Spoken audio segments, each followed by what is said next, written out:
the Shiesty Show, back with another episode. This is episode 23. I'm your host, Matt. This is the Shiesty Show where we talk about music, entertainment, sports, whatever we can think of, and great topics here on the Shiesty Show. Everything and anything we talk about here. So glad you could be back with me for another episode 23. We're trying to keep pushing these things out, man. Push them out. Get a little better at it. So you keep moving, man. Keep them feet moving, boys. So first thing I want to get into is word is there is a rematch going. The rematch is going to happen for Terrence Crawford and Earl Spence Jr. I did think that Earl was going to use his rematch clause in his contract. That's what they both had in their contract. Whoever lost had the right to rematch. So I did see Earl doing this, but not so soon. But I think that's going to be right away. I think also the weight's going to go from 147 to 154. Does it make that much of a difference? I think Earl probably really starved himself to get down to that 147. He's a big welterweight, so I just don't think it's possible for him or Terrence to really try to still make that weight. 154, I think it's good for both guys. They probably walk around heavier than that anyways when they're out in the streets in street clothes, but just because they're in street clothes, don't test them, they break your nose. Trust me, that's how it goes here on the Shiesty Show. But definitely think that Terrence Crawford and Earl Spence is worthy of a rematch, even though the way Spence lost that fight was in all reality, it was, just call it what it is. It was an old classic beatdown, which I had Terrence winning with the range and lining them up and picking his spots. And toward the end, he was actually more the powerful guy. I think a lot of people thought Spence would be the more powerful guy because he's bigger, height and everything. And I actually also thought that too, that Spence was going to be the bigger puncher, not necessarily the more accurate puncher. But you know what? Crawford came out, did what he was supposed to do. So I'm excited for the rematch. I have no issue with this. I just think if I'm Spence, I need to take as much time as I need because that rematch clause, I'm pretty sure, has an expiration date. But I don't think it's 3 months, 4 months down the line. I think they give it a year expiration date. So he has some time to really recover, get himself together, get down to that 154, which I think it'd be a lot easier for him to do at this point in his career. And yeah, man, I'm ready to see that rematch. I think that's a good fight. Another fight coming up that we have in boxing. We got the great Canelo Alvarez, the Mexican warrior, going against Jamal Charlo, not Jamar Charlo. Jamal, I mean. It's Jamal. I actually thought it was going to be the older brother too, but I think he has things going on, so he passed the fight on to his younger brother. And he's coming up 2 weight classes. Got to condemn him for that. That's not an easy thing to do. Only a few people have been able to move up weight classes and capture titles. Roy Jones, Crawford, Spence, there's Broner.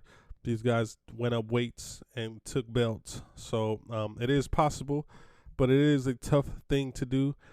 And not only that, Jamal Charlo is not going in there with your no-name guy that has a belt, because in boxing now they just give out belts like it's candy, and really, oversaturate the market with the belts. There should just be one champion for every division, and that's who you should have to go through. I think that's kind of the problem with boxing right now. Too much politicking and not enough action behind it. So we got all these guys with belts. I didn't even know when Benavidez was fighting Plant that he had belts as well. So it's just, a lot of rubbish out in that boxing world. But at the end of the day, I think it's going to be a good fight.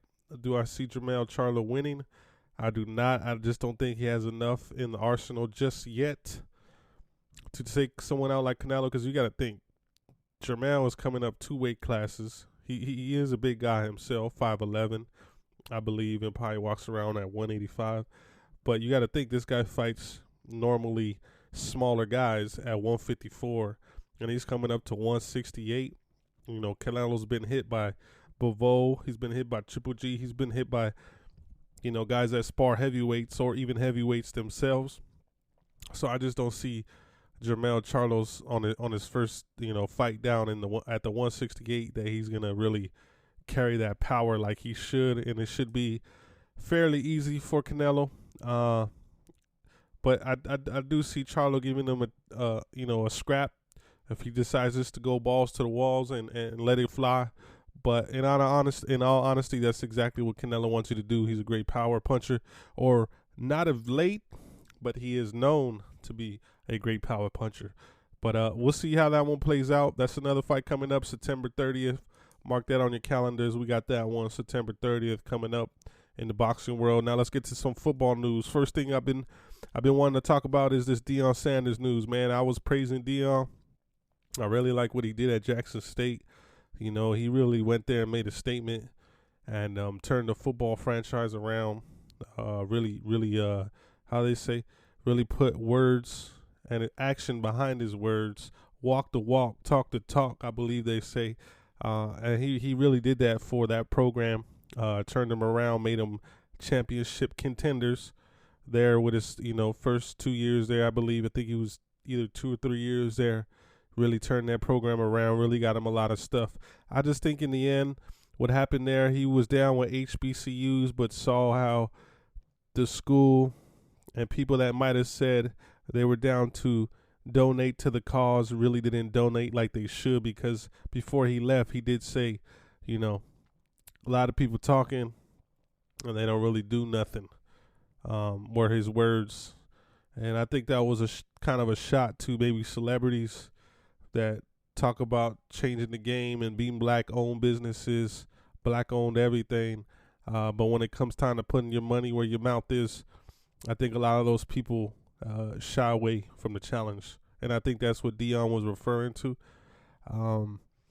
I could be wrong, but that's kind of what it felt like when he left there. I think when he first got there, he was really in it for the long haul, and he saw how the politics and the system really works at the collegiate level, and decided it's better to take a better route, better option, better team, better money, better resources.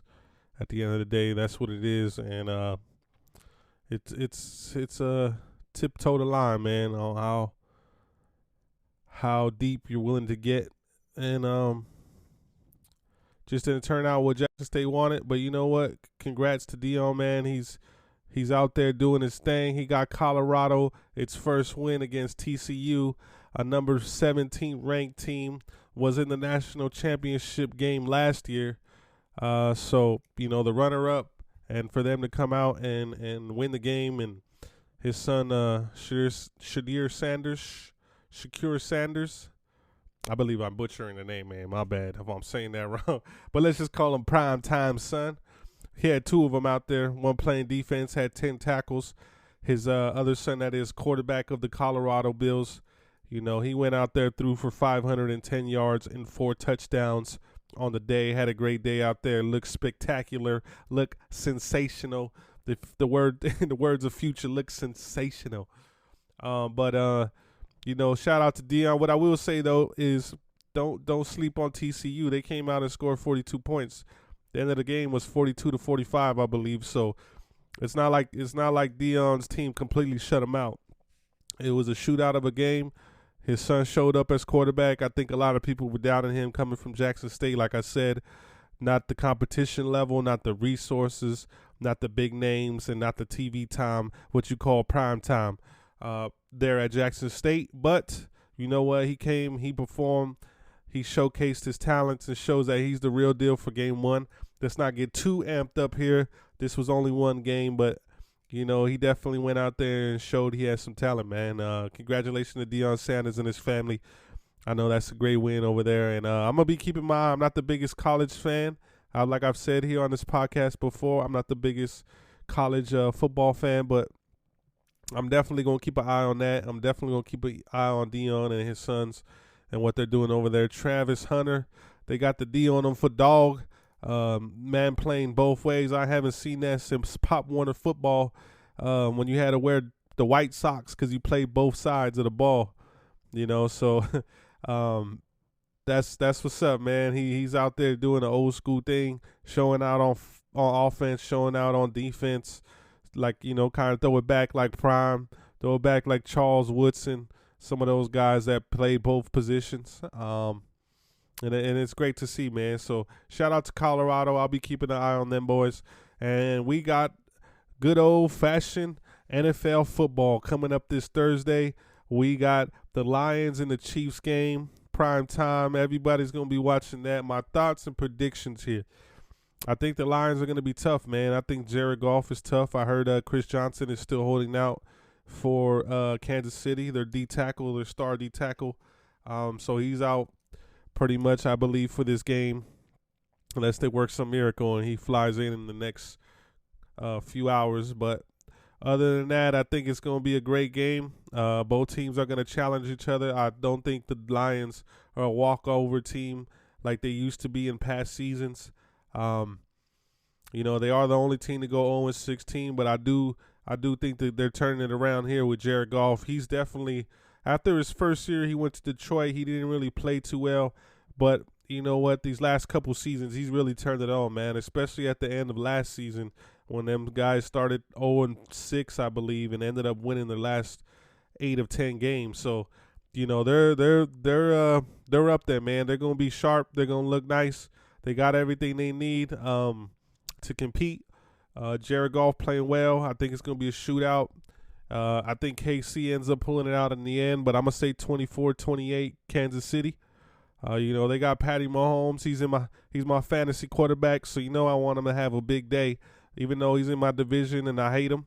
I can't hate him too much because he's getting me points and I need that money. So we're going to rock with Patty Mahomes. But yeah, I think it's going to be a high-scoring game. Don't get me wrong. I do believe the Dolphins, the Lions will be in it to the very end, but it's going to be a high-scoring game. I say 24-28, even 31-28, somewhere around that range. And Kansas City's going to pull that one out, I believe. Next, we got the Raiders home opener against Denver. Another great game. This is Sunday afternoon game, 1 o'clock. You know that my eyes are going to be glued to the TV for this one. See how this offense comes together. Again, Josh Jacobs signing his contract to come back. That's big time for the Raiders. Have the best running back, have the best receiver. I really have a sleeper out there, Michael Mayer, tight end for the Raiders. I really think that guy's going to ball out and show out with Darren Waller leaving the team. It's his time to shine, and I think Jimmy G's really going to look to that tight end position. So he's my sleeper pick to have a big year. Drafted him as well. He's my sleeper pick here. I'm saying it now. I think he's going to have a big season. Highly recruited out of Notre Dame, big tight end. So we got him on the plate. I think he'll show up. So to me, I think Raiders are going to still sweep the division. They swept the Broncos last year. Nothing new here. I think we'll do it again. Definitely Broncos always have a solid defense. They got a lot of injuries. I don't want to, gloss over that. Broncos have a lot of injuries right now. They're coming into the season limping. They do have Sean Payton, Super Bowl head coach, so I do believe he'll be able to carry the weight until they get some of those guys back. I don't think Jerry Jeudy will be out too much. Heard it was something about a hamstring injury. So I think it's going to overall be a good game. I got the Raiders winning that one. I'm going to say 24-17. Raiders pull that one out. And have a big day on opening day, man. Can't wait for some football. So excited. Whether it's my team or not, just love to watch football. I'll definitely be watching that Thursday night game. Once football season comes, Sundays, Thursdays, Mondays, don't talk to me. I'm here to watch football. That's it. That's what we do for the next 4 or 5 months. We could talk about it on Saturday, Friday. Don't bother me Sunday. Next thing on the list, and the last thing I got here on my list, is Shannon Sharp joining Stephen A. Smith, man. What a great pair. I think this is going to be good for both guys. I kind of thought Stephen A's show was getting a little stale when he had Max, had different guys coming on, try to compete with him. He didn't really have that anchor to hold it down like he did with Skip. Max also held it up for a while, but toward the end there, too, that chemistry just wasn't working anymore, and you could kind of tell the show got a little stale. So I know Stephen A's been looking for an anchor. I know Shannon, all he was going through with Skip, and the personal jabs that Skip was throwing at him toward the last 6 months he was on that show of Undisputed. I think this is a great matchup. It was good to see, even though he called him Skip a couple times. It's going to take a little while for him to get used to, but I think this is a great combination. Both very opinionated, both very loud, very, very, very demonstrative in their explanation of their point of views, and bring it when it's time to shine. And like the shine time, prime time, it's blasphemy. Shannon likes to throw his LeBron as the GOAT, so I think they'll go back on forth, with a lot of those things. And can't wait to watch, man. I think it'll be very entertaining. I think it's good for both guys. I think that's going to be a great show, even though I think Skip. Even though I think Shannon's only doing it twice a week, and they'll have other people on as well. I think that twice a week is going to be extended. I think they want to kind of test it out, see how it goes. But I overall, great show, great personalities. One very knowledgeable because he was in the game, and one very knowledgeable because he's been studying the game for many years. So it should be a great show, man, and go watch. Definitely keep my eyes tuned. But this has been another episode of the Shiesty Show. I'm your host, Matt, where we talk about everything and anything, and we out. Yo.